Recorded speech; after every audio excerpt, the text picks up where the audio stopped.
So 2 years ago I made a video that got around 3 million views and I think it killed my channel completely. I will show you the exact numbers, how much I made with this video, how much subscribers I got, some insights from YouTube, and we will talk about how going viral can pretty much kill your channel sometimes. So 2 years ago when the new iPhone 14 Pro came out, it had the cinematic mode for the first time. I wanted to take some videos with it, so I went outside with the dogs for a short walk on a Friday morning when the iPhone came out, and I just took some shots and I color graded it, and the whole video took me about, I don't know, like 2 hours max. So I was outside for, I don't know, like an hour, went back home, edited the video, another hour, and uploaded it, and that's it. And it got 3 million views. Here you can see some screenshots now. It has 3 million views now. Watch time, 48,000 hours, and it got me around 19k subscribers and an estimated revenue of around $2,700 or euro. And I have to mention that this video was a complete outlier. Because if you don't know me, I made a lot of cinematic videos and travel vlogs and tutorials and whatever, but most of the time I used copyright music because I just wanted to fit a certain kind of mood, and I really liked that one song I wanted to use, so I didn't use copyright-free music, like royalty-free music, and that's why most of my videos aren't even monetized. So this one could be monetized, and it got me 2,700 euro. That's around $3,000. Okay, so you may be thinking that's a good amount of money for 2 hours of work, and yes, it is, definitely. But the story goes on. Let's jump to my store, because in this video I color graded the iPhone 14 footage so it looks more cinematic, more like film, and I use my own LUTs for it. LUTs are small digital files. I think most of you who are watching know what LUTs are, but for those of you who don't know, imagine it like presets for videos, like Lightroom presets but for videos.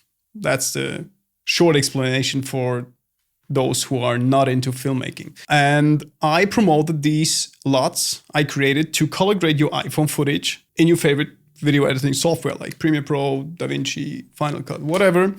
And yeah, here's another screenshot now from my Shopify store. And as you can see, it is the second best-selling digital product on my store so far. And it generated around 30,000 euro, which is around $35,000. Also, this is huge. Like, I mean, the product took me around 5 hours to make, and it got me around 30k. And yeah, that's pretty good money. But let's talk about the following month and what happened to my channel then.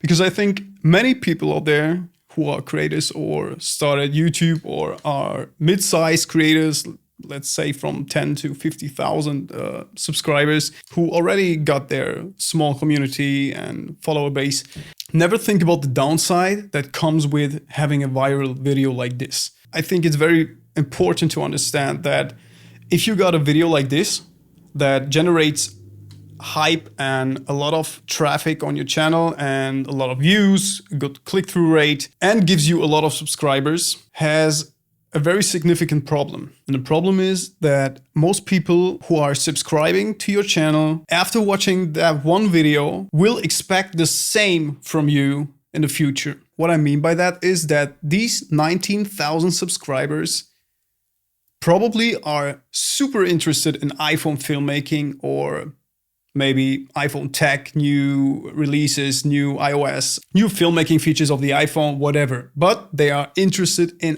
iPhone filmmaking, or at least mobile filmmaking.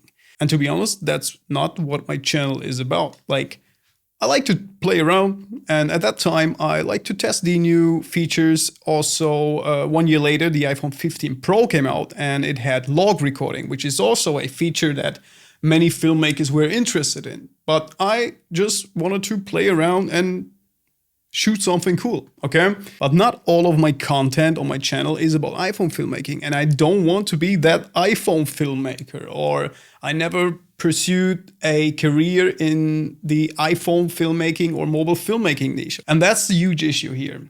I took a deep dive into the analytics of this video, and what I also noticed is that most of these 19,000 new subscribers that subscribed because of this video were from India. So what does that mean? We all know that most of Indians don't have much money to afford a professional camera like a Sony a7S III or a7C II, whatever. They want to make creative stuff. Maybe they want to shoot their Indian brain rot TikToks and Reels.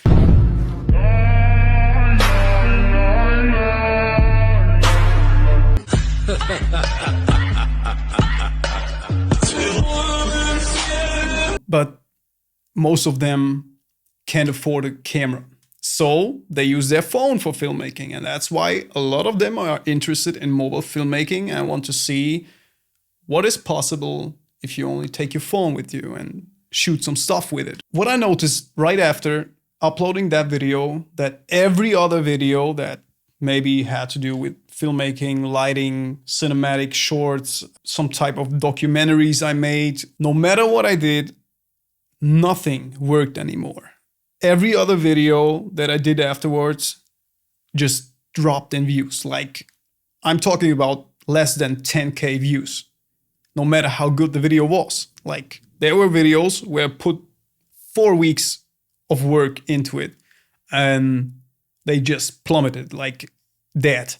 And at that time, I like to experiment a lot and try out some niche related topics, and I wanted to see if I can recreate that success. And I made some more videos about the iPhone, and most of them did pretty well. They didn't go viral with 3 million views, but they got 100, 200,000 views. So here's another example. iPhone 15 Pro. Pro is log film emulation, so you use iPhone in your title, in the description, everything related to iPhone filmmaking again. And it got around 130K views. Not as good as the main iPhone video, but you can clearly see all these new subscribers are only interested in iPhone filmmaking or mobile filmmaking at least. And that's a huge problem if you're someone like me who is not into doing the same thing over and over again. I could never focus myself on the same topic for month and years. Some people can do this, but it's not for me. I always had so many interests in different things and niches that I need to experiment and play around with new stuff. So these people clearly were disappointed when I uploaded something else, something that has nothing to do with iPhone filmmaking. Maybe it was some storytelling video or some talking video like this, whatever. 1 year later, I said to myself, I want to prove myself that this was only luck and this has nothing to do with the content itself, because the video wasn't the best at all. Like, I thought it was only an algorithm thing that happened because I released a video of the iPhone 14 Pro at the same day as the iPhone 14 Pro came out. So 1 year later, the iPhone 15 Pro came out and I bought it and I made a video again. This time I put 3 weeks of work into it. Like, you can watch it here or here if you want to. And it also did pretty well. It got around 900,000 views, which is also way more than all my other videos did. And if we jump into this one, you can see that I made a whopping $0 with it because I, again, used a copyright song that, can't be monetized. But it also brought traffic to my store again, where I'm selling digital products, and was part of the $30,000 revenue I made with the iPhone LUTs pack. And now if we take a look at all my other videos that follow these 2 iPhone videos, they all sucked ass. Like, no matter if I put effort into it or not, if I worked 3 weeks or 3 hours on these videos, they all kind of sucked pretty hard. Especially if you take into account that I got around 340,000 subscribers at that point. But we all know the algorithm changed and subscribers don't matter anymore anyway.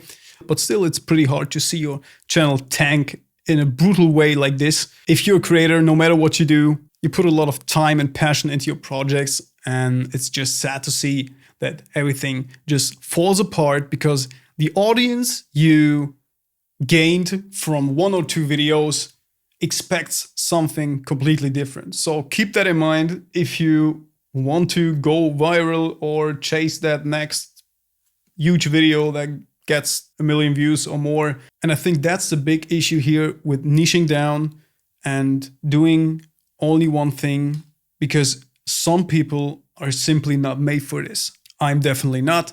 And I also do other stuff, and I like to upload a video where I joke about cinematic filmmaking. Then I take my Osmo Action 5 out and film some basic vlogs in the forest. Or I talk about life, anxiety, whatever, or how your course about selling courses that teach people how to make a course suck. And I rant a lot. And people can't grasp this, I think. People want to have a box where they can put you in and expect the same thing over and over again. Those who either niche down completely are successful, or, which is way better in my opinion, those creators who are the niche themselves, okay? Like people subscribe to them for their personality because they like them and they can do whatever the fuck they want. But you don't see this quite often. Like Casey Neistat is someone who, no matter what he does, he already established his big following, and his audience doesn't care about if he's making a vlog about filmmaking, the new iPhone, a new electric skateboard, or whatever. You see this also with a lot of streamers. They can stream Call of Duty, they can play Minecraft, and they can gamble in the online casino. And no matter what they do, their audience loves them for who they are. Okay, let's end this video here. That's what I wanted to share. Hope you gained some insights. Tschüss.